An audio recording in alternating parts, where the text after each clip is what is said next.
The day I married Julian Blackwood, he gave me one condition. This marriage is business, nothing more. No emotions, no jealousy, no pretending we belonged to each other. I agreed, because I needed the money, and he needed a wife. Everything was perfectly clear, until the night another man touched my hand, and my husband lost control. That night, as I lay awake in the room that was supposed to be mine, I realized something terrifying. I had no idea who Julian Blackwood really was, or what I had just gotten myself into. I should have known it the first day I walked into his office. I should have listened to my brain, not my damn heart. Mara felt it the moment she stepped into Julian Blackwood's office. The air was wrong, too quiet, too intimate for a room this large. Floor-to-ceiling windows framed the city, but her attention never reached them. It stayed on him. Julian stood by the desk, jacket off, sleeves rolled to his forearms. Veins traced lines beneath his skin. His presence filled the space in a way that made her acutely aware of her own body. Her breathing, the soft press of her thighs together, the faint heat curling low in her stomach. "You're late," he said. His voice wasn't sharp. It was calm, controlled. The kind of control that suggested he could lose it if he chose, and that frightened her more than anger ever could. She swallowed. "Traffic." Julian's gaze dragged over her slowly, not leering, assessing, as though he were undressing her with his eyes, layer by layer, until nothing was left but honesty. "Sit." It wasn't a request. Amara obeyed. The chair felt too small, too close to the desk. Julian moved then, circling it with unhurried steps, and stopped directly in front of her. He didn't sit. He stayed standing, forcing her to tilt her head back to meet his eyes. The power imbalance was deliberate. "This contract," he said, sliding the folder onto the desk, "will change your life." Her fingers hovered over the paper. "And yours?" A pause. Julian leaned forward, planting his palms on either side of her chair. She was trapped between him and leather upholstery, his scent surrounding her, clean, dark, unmistakably male. "Mine already belongs to ambition," he murmured. "Yours is about to belong to me." Her breath stuttered. She hated how her body responded before her mind could protest. Hated the heat spreading under her skin, the way her pulse throbbed in places she didn't want to acknowledge. "I'm not property," she said, quietly but firmly. A slow smile tugged at his mouth. Not kind, not cruel. Dangerous. "No," he agreed. "You're a choice." His fingers brushed the edge of the desk, close enough that she could imagine them sliding higher, gripping, claiming.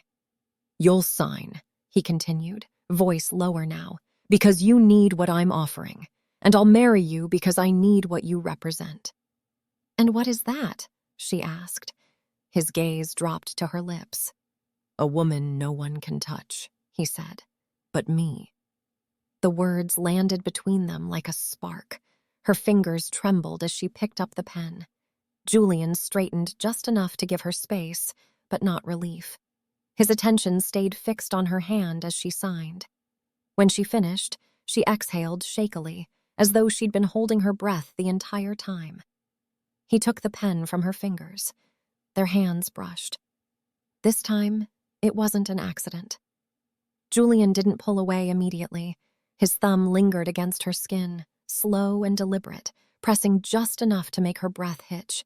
Her body reacted instantly, too fast, too honestly. She hated herself for it. Julian noticed. Of course he did. His jaw tightened. His thumb pressed once more before he withdrew. "Rule 1, he said quietly. "You will live with me." Her eyes snapped up. That wasn't disgust. "It is now." He stepped closer, too close. She could feel the heat of him, the restraint vibrating beneath his calm exterior. "Rule 2, he continued. "You will never embarrass me." "And rule 3? She whispered. Julian bent down until his mouth was near her ear. His breath grazed her skin, sending a shiver straight through her. You don't fall in love, he said, because if you do, I won't be gentle. Her pulse roared in her ears. Julian straightened, already reclaiming his distance, his composure perfectly intact. But Amara remained frozen in her chair, body buzzing, heart racing, painfully aware of one devastating truth. The contract had only been ink. The danger was the man, and she was already burning for him. 3 weeks earlier. Amara had never planned to meet Julian Blackwood. She was only there because the bank had stopped answering her calls. The conference room was cold, all steel and glass, designed to intimidate. She sat stiffly at the far end of the table, fingers knotted together in her lap, rehearsing calm she didn't feel. Her family's company, her father's life's work, was bleeding money. Lawsuits, debt. One final creditor threatening to take everything. Julian Blackwood owned that debt. The door opened without warning. He walked in like a storm contained in human form. Tailored suit, unhurried steps, eyes sharp enough to slice through pretense. The room seemed to tighten around him. "You're wasting my time," he said flatly, not yet looking at her. Amara stood. "I don't believe that." That got his attention.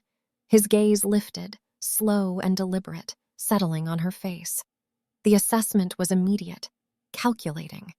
But beneath it, something else. Interest, sharp and unwelcome. "Sit," he said. She did.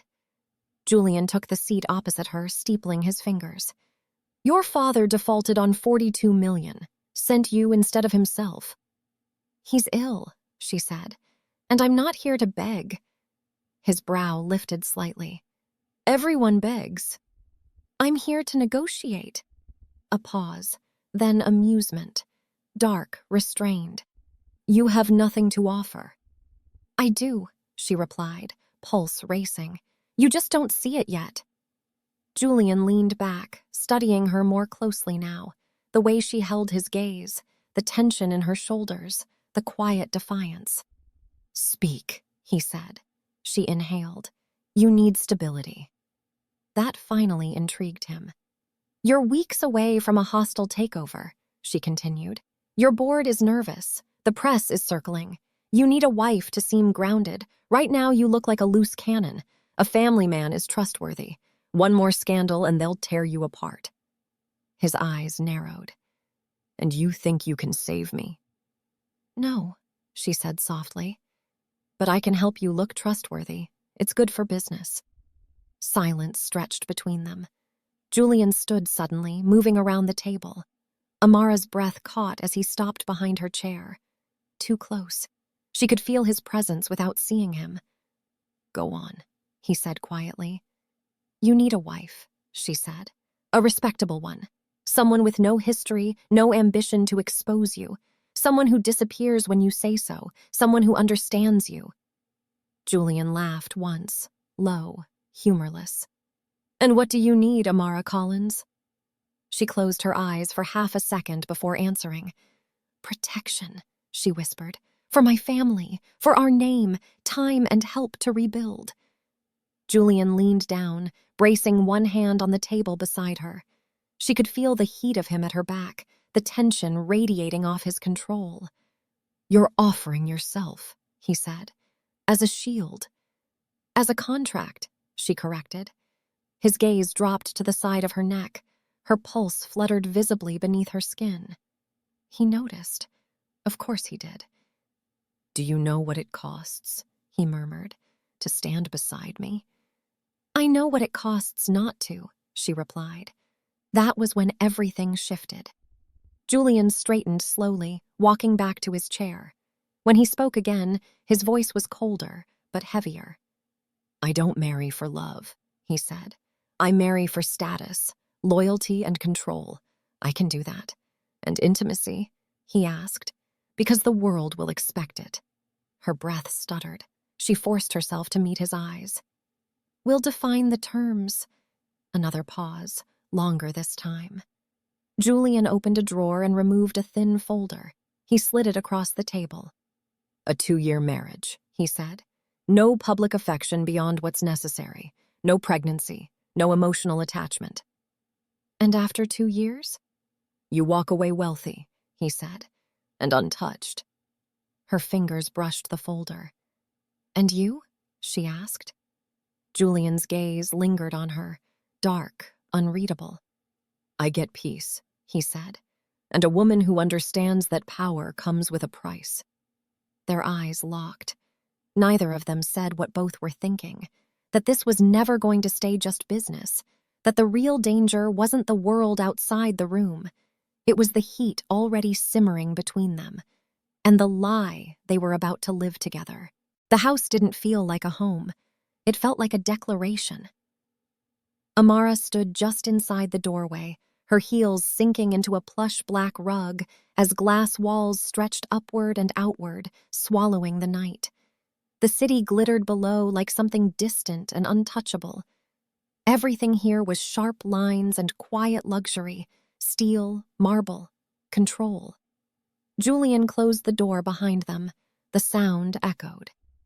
You'll take the east wing, he said, loosening his tie with a practiced flick of his fingers. My room is on the opposite side. Relief and disappointment hit her at the same time. She hated that she felt both. Rules still apply, he continued, shrugging off his jacket. Privacy, discretion. And distance?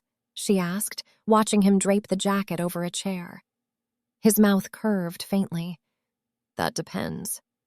She followed him through the house, every step amplifying her awareness of him, his height, the way he moved like he owned the air around him. He stopped at a wide staircase. Dinner is at 8, he said. You'll be seen with me. Her pulse quickened. Seen how? As my wife. The word landed heavier than the contract ever had. That night, she changed twice before settling on a silk dress that clung just enough to make her self-conscious. When she reached the dining room, Julian was already there, sleeves rolled, glass of whiskey untouched. His gaze lifted and lingered. You're late, he said again, but this time his voice was different, lower, tighter. I didn't know punctuality was part of the agreement. It is now. She took her seat. The table was too small for the space, forcing proximity. Their knees brushed under the linen cloth. Neither of them moved away. Conversation stayed safe at first. Logistics, schedules, appearances. But the silence between words grew heavy, charged. She felt it every time his foot shifted closer, every time his eyes dipped to her mouth before catching themselves. Halfway through dinner, the lights flickered, then went out. The city vanished. The room plunged into darkness, broken only by the faint glow from the windows. Julian stood instantly. Stay there! She heard him moving, felt him before she saw him. The lights returned seconds later, but he was already too close. Their faces were inches apart. For a heartbeat, neither spoke. Amara's breath came shallow. She could smell him, wood smoke and something darker. Her body reacted treacherously, heat pooling low, skin tightening with awareness. This, she whispered, isn't distance. Julian's jaw flexed. His hands were clenched at his sides, restraint visible now. Don't tempt me, he said quietly. I'm very good at self-control, until I'm not. Her heart thundered. And if you lose it? She asked. His gaze dropped, slowly, to where her pulse jumped in her throat. Then this contract won't save you. He stepped back abruptly, reclaiming the space between them like it had burned him. Get some rest, he said, already turning away. Tomorrow, we perform. Later, alone in her room, Amara lay awake, staring at the ceiling. Across the house, she knew he was awake too, separated by walls, bound by ink, and already dangerously close to crossing the line they'd drawn together. The cameras arrived before the sun fully set. Amara stood in front of the mirror while the stylist adjusted her hair, her reflection unfamiliar, sleek, polished, composed, a wife shaped for public consumption. She barely recognized herself. The door behind her opened. She felt him before she saw him. Julian's presence slid into the room like a slow burn, controlled and heavy. He stopped a few feet away, eyes tracing her reflection in the mirror. The silence stretched, thick with something unspoken. "You look..." He paused, jaw tightening. "Appropriate." She met his gaze through the glass. "That's the word you choose?" "It's the safest one," he replied. The car ride was quiet, the city lights streaking past the tinted windows. His knee brushed hers once, then again. Neither acknowledged it. The contact stayed, subtle but deliberate, like a warning neither of them heeded. When they arrived, the flash of cameras exploded around them. Julian stepped out first, offering his hand. Amara hesitated only a second before placing her palm in his. The effect was immediate. His grip tightened, firm, possessive, unmistakably intimate. His thumb brushed the inside of her wrist, right where her pulse raced. For the crowd, it looked like affection. For her, it felt like a claim. "Smile," he murmured without looking at her. She did. They walked together, shoulders aligned, steps perfectly matched. Every camera followed them. Every whisper sharpened. She could feel the tension rolling off him, controlled, coiled, dangerous. Inside, the room buzzed with power and money. Julian guided her with a hand at the small of her back, fingers resting too comfortably against her spine. Each touch lingered half a second longer than necessary. "This is Eleanor Chase," a voice said. Amara turned. Eleanor was stunning, cool, elegant, and unmistakably familiar with Julian's world. Her gaze flicked from Amara's face to Julian's hand at her waist, then back again. "So," Eleanor said smoothly, "this is the wife." Julian didn't remove his hand. "Yes, just that." Eleanor's smile tightened. "You've been very private." Julian's fingers pressed lightly into Amara's back, grounding her. "My marriage isn't a topic for speculation." Amara felt it then, his jealousy. Not loud, not explosive, quiet and razor-sharp. Later in the car, the silence cracked. "She was waiting for you to fail," Amara said softly. Julian exhaled. "She was waiting for you to disappear." His hand was still on her knee. This time it didn't move away. When they reached the house, the doors barely closed before the air between them shifted. Heavy, charged, volatile. "That was reckless," he said. "You held me like you meant it," she shot back. He turned on her then, eyes dark, restraint stretched thin. "I held you because I had to," he said. "Because if I didn't, they'd smell blood." "And if you did?" she asked. "What would that mean?" Julian stepped closer, too close. Her back hit the wall, not forcefully but deliberately. His hands braced on either side of her head, caging her in without touching her. The space between their bodies burned. "You don't want that answer," he said. Her breath shook. "You're already giving it." For a moment, he looked like he might lose control, like every rule he'd written was seconds from shattering. His gaze dropped to her mouth. Her lips parted without her permission. Then he stopped, stepped back. "This ends now," he said hoarsely. "Go to your room." She did. But long after the house fell silent, Amara lay awake, skin still buzzing where he hadn't touched her. Across the hall, Julian stood at his window, fists clenched, realizing the truth he refused to name. The performance was flawless. The desire was not.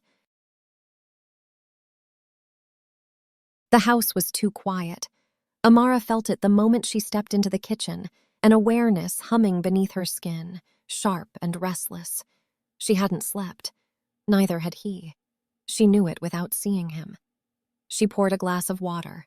Her hands shook. The headline broke before noon. Blackwood seen with former flame. Questions rise about his new wife. Amara read it twice, then a third time, the words blurring as her pulse pounded in her ears. A photograph sat beneath the text, Julian stepping out of a private elevator, Eleanor Chase at his side, her hand resting on his arm as if it belonged there. The timestamp burned. Last night. Her phone vibrated in her hand. "Don't believe everything you read," Julian said when she answered. His voice was calm, too calm. Where were you? She asked. A pause, brief, controlled. In a meeting. With her, Amara said. Silence stretched, long enough to feel deliberate. Yes, he admitted, and it meant nothing. The word nothing sliced deeper than she expected. It looked like something, she said quietly. You knew this would happen, he replied. You knew there would be history, noise, distractions. I didn't know you'd let them touch you, she said before she could stop herself. The line went quiet. When he spoke again, his voice had changed, lower, tighter. She touched my arm, he said. That's all. Amara closed her eyes, steadying herself. That's not what the world sees. I'll handle the world. And what about me? She asked. Another pause, this one heavier. I'm coming home, he said. An hour later, the house felt smaller than it ever had. Julian entered without a word, his presence filling every corner. He stopped a few feet from her, gaze dark, assessing. Not apologetic, not defensive, possessive. She did it on purpose, Amara said. The timing, the photo. Yes, he agreed. She's testing you. Her breath caught. Me? She wants to see if you'll crack, he said. If you'll run, if you'll remind the world that you're temporary. The implications settled between them like smoke. I'm not, Amara said. Julian stepped closer. I know. His hand lifted, stopping just short of her face. So close she felt the heat of him, the promise of touch restrained by will alone. She doesn't get to look at you like that, he said softly, like you're something she can take. And you? Amara asked. Do you look at me that way? His jaw tightened. I look at you like a liability. Liar, she whispered. For a moment, he looked like he might reach for her, might finally close the distance he'd been denying since the night they met. Instead, he dropped his hand. This ends, he said, tonight. How? He met her gaze. We have to remind them who you are. That evening, they stepped out together again, this time prepared. Cameras flashed as Julian's hand settled at Amara's waist, firm and unmistakable. He didn't let go, didn't shift, didn't pretend. When Eleanor appeared across the room, her smile faltered. Julian didn't look at her. He leaned in close to Amara's ear, his breath warm against her skin. Stand tall, he murmured. They're watching. I know, she whispered back. Good, he said, thumb pressing lightly into her waist. You are doing great. And in that moment, as the world recalibrated around them, Amara realized something that both thrilled and terrified her. This wasn't just a contract anymore. It was a war. And Julian Blackwood had chosen his side. Jealousy was not an emotion Julian Blackwood allowed himself. It was inefficient, loud, weak, and yet it wrapped itself around his spine the moment he saw the man standing too close to her. Amara was laughing, soft, polite, the way she did when she was being careful. One hand rested lightly at her side, the other holding a champagne flute she hadn't touched. The man beside her leaned in, said something low, familiar. Too familiar. Julian crossed the room before he'd consciously decided to move. His hand settled at Amara's waist, firm, unmistakable. The contact sent a jolt through him, heat, possession, relief twisted together. Her body reacted instantly, leaning into him without thought. The man stepped back. Enjoying the evening? Julian asked, his voice smooth, lethal beneath the polish. Amara looked up at him, eyes wide for half a second before softening. I was. The emphasis was subtle. Was. Julian leaned down, lips close to her ear, not touching, never touching where the cameras could see, but close enough that her breath hitched. You seem to enjoy entertaining, he murmured. Her fingers curled lightly into his jacket, a reflex, an instinct. I am not, she whispered back. I am being polite. Good answer. Still, the damage was done. The rest of the night blurred. Julian smiled, shook hands, made deals worth millions. But his attention kept snapping back to her, tracking her movements, cataloging every glance thrown her way, every moment someone tried to step into the space he claimed. Mine, his mind insisted. The thought unsettled him. In the car, the silence snapped. You enjoyed that, he said. Amara turned toward him. Enjoyed what? Being looked at, he replied. Being wanted. Her expression hardened. You don't get to be angry. I don't get to be careless, he shot back. And neither do you. She laughed once, sharp. Careless? I followed every rule you set. And yet men still think they can touch what's mine. The word slipped out before he could stop it. The car went very quiet. Amara's voice was steady when she spoke. I'm not your possession. Julian stared out the window, jaw tight. You wear my name. That doesn't give you my body, she said, or my silence. They arrived home tense, coiled, words pressed tight between them. Inside, the house swallowed the sound of the door closing. Julian turned to her. You like provoking me, he said. No, she replied. I like knowing I exist. The honesty in her voice hit harder than any accusation. He stepped closer. Too close. She didn't retreat. You don't understand what you're doing to me, he said quietly. Then explain it, she challenged. Julian looked at her, really looked, at the woman who had walked into his world like a calculated risk and become something dangerous. I don't share, he said. I don't compete, and I don't lose control. Her breath caught. And me? She asked. His hand lifted, hovered near her cheek, stopped just short of contact. His restraint shook. You are the exception, he said, and that terrifies me. For a moment, neither of them moved. Then Amara stepped back. Good night, Julian. She walked away, leaving him standing in the quiet, fists clenched, chest tight with a truth he could no longer deny. This wasn't jealousy over a contract. It was fear. Because the more the world saw her as his wife, the more he wanted her to be something else entirely. Amara stopped sleeping. Not the shallow, restless kind. She stopped altogether.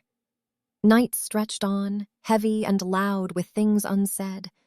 The house seemed to breathe around her, every shadow a reminder of how close he was and how unreachable he remained.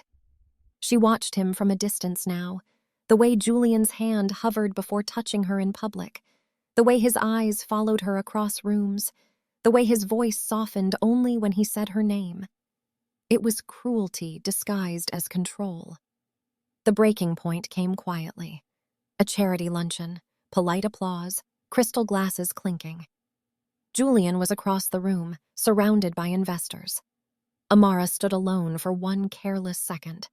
That was all it took. A man she barely knew, young, confident, careless, stepped into her space. Mrs. Blackwood, he said, smiling too easily. Your husband is very busy. Amara forced a smile. He is. You must get lonely. The word landed like a bruise. She felt it then, the ache beneath her ribs, the humiliation of standing beside a man who would claim her in every way except the one that mattered, who burned for her in silence and then asked her to disappear into composure. I don't, she said, but her voice betrayed her. Julian was there instantly, not touching, never touching, but close enough that the man retreated without protest. Julian's presence was a wall, a warning. We're leaving, Julian said to her. The drive home was silent, taut, dangerous. Inside the house, Amara didn't go to her room. She turned on him. You don't get to rescue me from a loneliness you created, she said, voice shaking. Julian stilled. That's not fair. Neither is this, she shot back. You look at me like you want to devour me and then ask me to vanish. You get jealous, you get possessive, and then you tell me it's nothing. It's control, he said sharply. It has to be. I'm not a strategy, she said. I'm a woman. The silence that followed was thick enough to choke on. Julian stepped closer, then stopped. His restraint felt like a wound now, open, bleeding.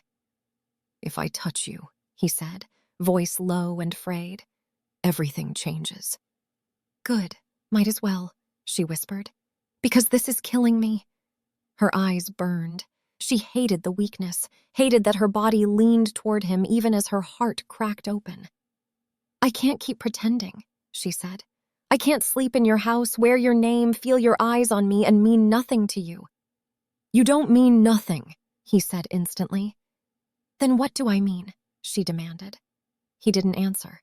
That was the answer. Something inside her gave way. "I won't be invisible anymore," she said quietly. "Not for you, not for anyone." She turned to leave. Julian's hand shot out, caught her wrist. The contact was electric, immediate. His grip wasn't rough, but it was desperate, honest. Amara froze. Julian's breath was unsteady now. "Don't," he said. "Don't walk away like that."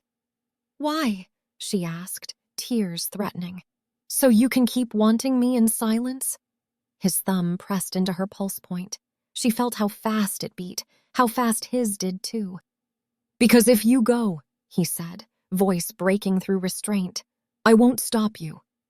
"And that," she whispered, "is exactly why I have to."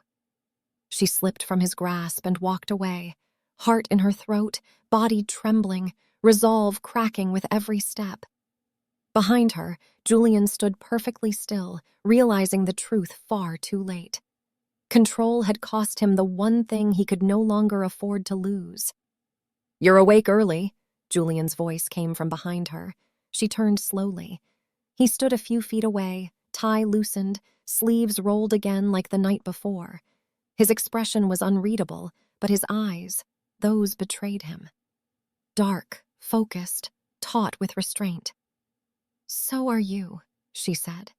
He walked closer, stopping just short of her personal space, close enough that she could feel his heat, close enough that the air between them felt charged, electric, alive. "We need to talk about last night," he said. Amara lifted her chin. "About the performance?" "No," he replied quietly. "About what happened after." Her pulse kicked hard. The silence stretched. Neither of them moved. Neither of them stepped back. "You shouldn't have challenged me," he said finally. "You shouldn't have touched me like I mattered," she shot back. That did it. Something shifted in his expression. Fractured. His control didn't break, but it bent. Dangerously. "I touched you because I wanted to," he said, low and honest. "And that's exactly the problem." He stepped closer. One step, then another. She didn't move. "You don't get to look at me like that," he continued. "You don't get to stand in my house and forget what this is." "And you don't get to pretend you feel nothing," she whispered. They were inches apart now. Julian's hand lifted, stopped midair, as if he were deciding whether to touch her or himself. His jaw clenched hard enough that she heard it. "If I cross that line," he said, voice rough, "I won't stop halfway." Her breath came shallow. Her body leaned forward before her mind could catch up. "Then don't stop," she said. For one suspended second, the world narrowed to breath and heartbeat and the space between them. Julian swore under his breath. He reached past her instead, bracing his hand on the counter, trapping her there without touching her skin. His other hand followed, caging her in. His body didn't press against hers, but the proximity was unbearable. His restraint was louder than any action would have been. "You think this is heat," he murmured. "It's not. It's fire, and fire consumes." His gaze dropped to her throat, her collarbone, the subtle rise and fall of her chest. He inhaled slowly, as if committing the moment to memory. "You'd lose yourself," he said, "and I don't lose what's mine." The word mine hit her harder than any touch could have. "I'm not yours," she said, though her voice wavered. Julian's eyes lifted to hers. "Not yet." Then, just as suddenly, he stepped back. The space felt like a wound. "Rule 4, he said. cold control snapping back into place. No more private confrontations like this. Amara stared at him, chest tight, body buzzing with everything unsaid. And if I break it? She asked. Julian turned away, already reclaiming his armor. Then this marriage stops being pretend, he said, and neither of us walks away clean. He left the room. Amara stayed where she was, hands gripping the counter, realizing something terrifying and undeniable. The contract was failing, and the fire between them was no longer contained. Julian didn't follow her. That was his first mistake. He stood in the darkened hall long after her footsteps faded, every instinct screaming to go after her, to pull her back, to end the silence he had built brick by brick around himself. Control had always been his armor. Tonight, it felt like a cage. Amara didn't go far. She packed a small bag, hands shaking, chest tight, telling herself this wasn't running away, it was survival. She needed air, distance, proof that she still belonged to herself. The front door was inches away when Julian's voice cut through the house. "Stop!" She froze. He crossed the space between them in seconds, the restraint he wore like a second skin finally cracking. His hair was disheveled, his tie gone, his composure stripped down to something raw and dangerous. "You don't get to leave like this," he said. "I do," she replied, turning to face him. "You made sure of that." He blocked the door with his body, not touching her, not yet, but close enough that she felt the heat of him, the storm barely held back. "I was wrong," he said. The words were quiet, unpracticed. Her breath caught. "About what?" "About thinking I could keep this contained," he said. "About believing control would protect us." "Us." The word shattered something inside her. "You don't get to say that now," she whispered. "Not when I begged you to see me." Julian's jaw clenched. His hands lifted, hovering at her sides as if he were afraid of what would happen if he closed the distance. "I didn't touch you because I knew I wouldn't stop," he said. "Because I knew the moment I did, this would stop being a contract and start being a truth I couldn't undo." "And now?" she asked, voice trembling. His eyes dropped to her lips, stayed there. "Now I don't care," he said hoarsely. He reached for her, slowly this time, deliberately, his hands settling at her waist. The contact was everything they'd denied themselves. Heat flared instantly, sharp and overwhelming. Amara gasped, fingers gripping his shirt like she needed the anchor. "This is a mistake," she breathed. Julian leaned his forehead against hers. "Yes." He didn't kiss her, not yet. His thumb traced the line of her hip, unhurried, reverent, as if he were learning her for the first time. Her body responded without permission, arching closer, breath coming fast and shallow. "Tell me to stop," he murmured. She didn't. That was all the answer he needed. His mouth captured hers, slow at first, controlled even now like he was testing the reality of it. The kiss deepened, heat and hunger colliding, months of restraint pouring into the space between them. It wasn't gentle. It wasn't rushed. It was inevitable. Amara's hands slid up his chest, into his hair, pulling him closer as if she were afraid he might vanish if she let go. Julian's grip tightened, possessive and unmistakably real. When they finally broke apart, both of them were breathing hard. "This changes everything," she whispered. Julian rested his forehead against hers again, eyes dark, unguarded. "I know," he said. "That's why I waited." He kissed her once more, softer this time, intimate in a way that scared her more than the hunger had. Behind them, the door remained closed. The rule had been broken, and neither of them pretended anymore.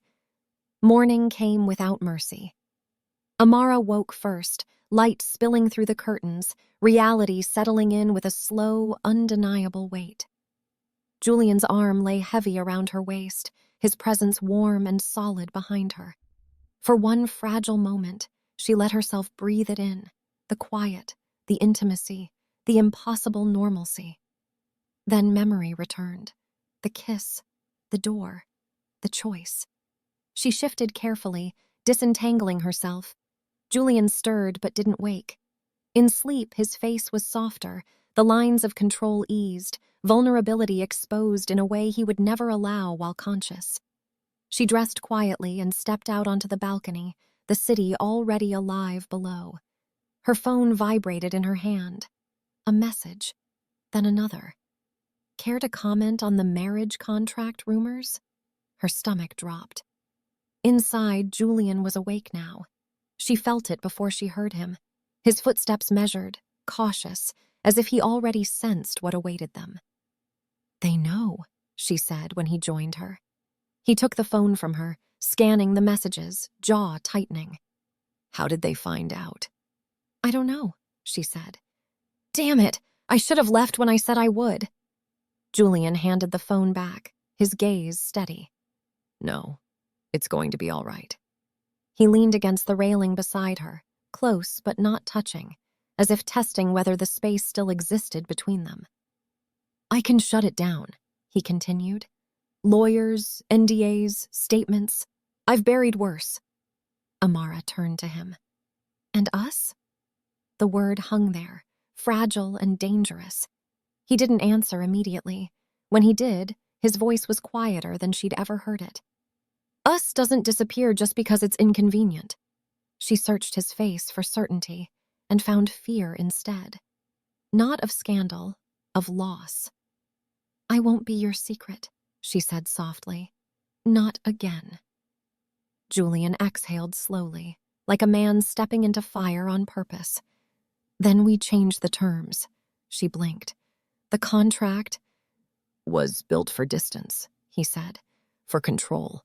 For a version of me that doesn't exist anymore." He faced her fully now. "If this goes public, it will be brutal. They'll dig into your family, your past, every reason you were chosen. I can protect you, but only if you let me do it honestly." "And what does honest look like to you?" she asked. His gaze met hers, unflinching. "Standing beside me, not behind me." The phone buzzed again. A notification flashed across the screen, an entertainment site teasing a major reveal scheduled for noon. Time was already running out. Amara closed her eyes, steadying herself. When she opened them, her voice was calm. "No more half measures," she said. "If we face this, we do it together, or I walk." Julian nodded once, decisive, certain. "Together," he said. Down below, the city moved on, unaware that something fundamental had shifted in the penthouse above it. The contract no longer held power over them. The press conference room smelled like polished wood and anticipation. Amara stood just behind the curtain, fingers laced together to stop their shaking. Voices murmured on the other side. Reporters, investors, analysts, all waiting to dissect a marriage they believed was built on strategy and silence. Julian stood beside her, not ahead of her, not shielding her behind his shoulder, beside her. "You can still walk away," he said quietly. She looked up at him. His face was calm, composed, but his eyes were honest now, exposed, waiting. "If I do," she said, "you'll go back to hiding." His jaw tightened. "And if you stay?" "You stop pretending like I don't matter." A beat passed. Julian reached for her hand, not as a signal, not for the cameras, because he needed her. The curtain opened. Flashbulbs erupted instantly, sharp and blinding. Questions flew before they even reached the podium. "Mr. Blackwood, was this marriage contractual?" "Mrs. Blackwood, were you paid?" "Is this damage control?" Julian raised a hand. The room stilled. "My marriage," he said, voice steady, "is not a transaction." A ripple moved through the crowd. He glanced at Amara then, not briefly, not cautiously, fully, like he wasn't afraid of being seen anymore. "I asked this woman to marry me during a time when my life was under siege," he continued. "Yes, there were legal protections in place. There had to be. But what began as structure became something else." Amara felt every eye turn to her. Julian tightened his grip on her hand. I underestimated her, he said, and I underestimated myself. A reporter called out, "So the rumors of emotional distance?" Julian didn't hesitate. "Are outdated." He turned to Amara fully now, the room fading away. "I built rules to keep control," he said, "and all they did was teach me what it feels like to lose something before it's gone." Her throat tightened. "I won't do that again," he said. "Not with her." Silence fell, thick, stunned. Julian faced the room once more. "There is no contract governing our marriage anymore." A gasp, a surge of whispers. "We are together," he said, "by choice." Amara felt it then. The shift. The moment the world stopped looking at her as a placeholder and started seeing her as a decision. Questions exploded again, louder, sharper. Julian ignored them. He leaned down, not rushed, not performative, and pressed a kiss to her forehead. Not hungry, not heated, reverent, the kind of intimacy that couldn't be faked. When they finally left the room, the hallway felt impossibly quiet. Julian exhaled, something uncoiling in his chest. "That was terrifying." Amara smiled through the adrenaline. "You did fine, Mr. Blackwood." He stopped walking, turned to her. "So did you, Mrs. Blackwood," he said softly. His hand brushed her cheek, thumb warm, grounding. "There's one more rule I need to break." She raised an eyebrow. "Only one?" He leaned in, voice low but steady. "I love you." The words were simple.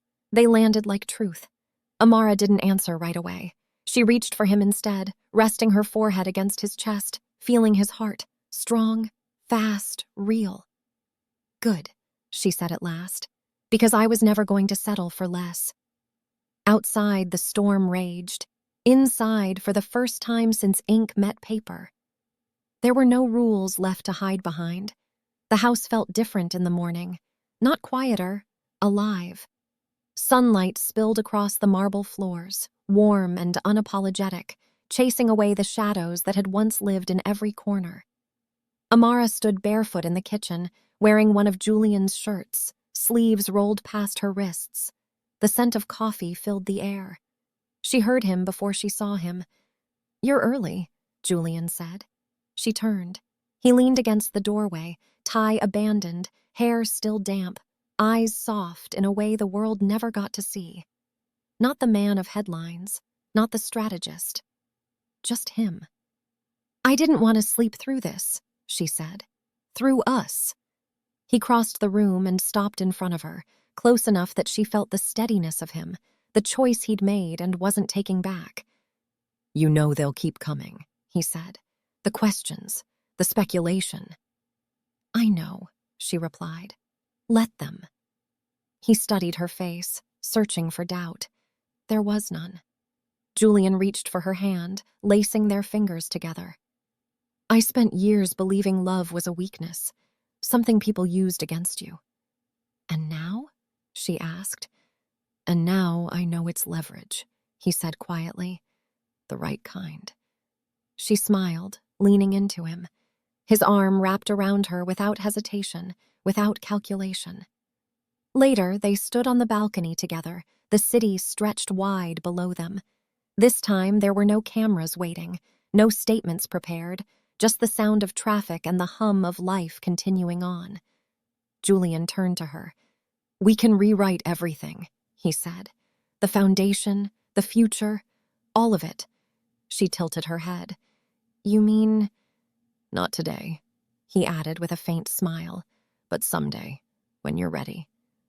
Amara didn't answer with words. She kissed him. Not like fire, not like rebellion, like certainty. When they finally pulled apart, she rested her forehead against his. "I didn't marry you for safety," she said. "I married you because you saw me." Julian closed his eyes, breathing her in.